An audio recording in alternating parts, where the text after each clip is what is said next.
the same issue, because it became a concern to most of us that they were trying to call us and asking us what we're gonna do, because when they realized we were trying to call one of that incident, the one that the truck that we claimed it was carrying a drilling machine, most of them went very close to that incident. The issue of Okay, so let's just get something clear. To your knowledge, did the State House Comptroller call the Weighbridge officials, and did they then refuse to take his call?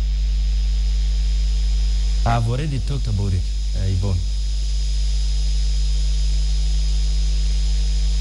Did they or did they not? I've already told you that we don't know, because many of us were trying to read them. So we don't know who called in particular, but we will, that is a subject that we will discuss. This is something that is before investigations by CID and anti-corruption. All right, so let's talk about just a little bit, because a lot of Kenyans have taken issue with your choice of language. You've used expletives in several parts of the clip that we have seen.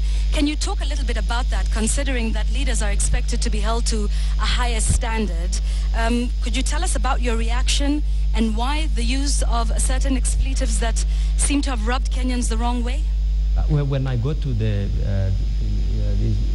Gilgil and faced Kenyans complaining, and they were so mad about the mistreatment there, I was already emotional, because we were trying to call them, and they were not picking our calls. They were not explaining to us why they are detaining those drivers. So it became they did not cover most part of our story. When we started engaging them, when we were talking to other Kenyans who were complaining, and by then, when we were reacting is when they covered that story.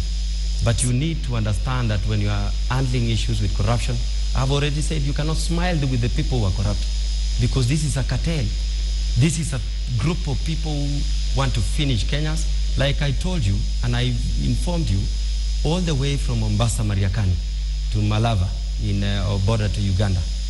Every Weighbridge has been turned into a toll station, where every transporter is losing a lot of money. Some don't complain, some complain.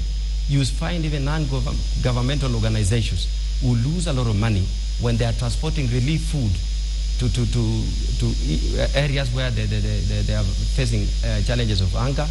And it was not easy. I had to become emotional, because I don't like this matter.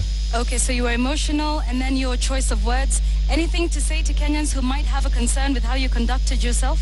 There is nothing that I can say, because Kenyans must understand, when you are fighting corruption, it is not easy. You have to face with a lot of force. You have to really face the officers, because they will complain. They will try to manipulate or blackmail. Like you've seen, the case now has been reversed to Keter harassing police or officers who are the Weighbridge. That was not the case. What prompted me to go to that Weighbridge was a matter of concern by Kenyans who were complaining. Okay. And I took it from there. All right, okay, thank you. We'll continue with this conversation.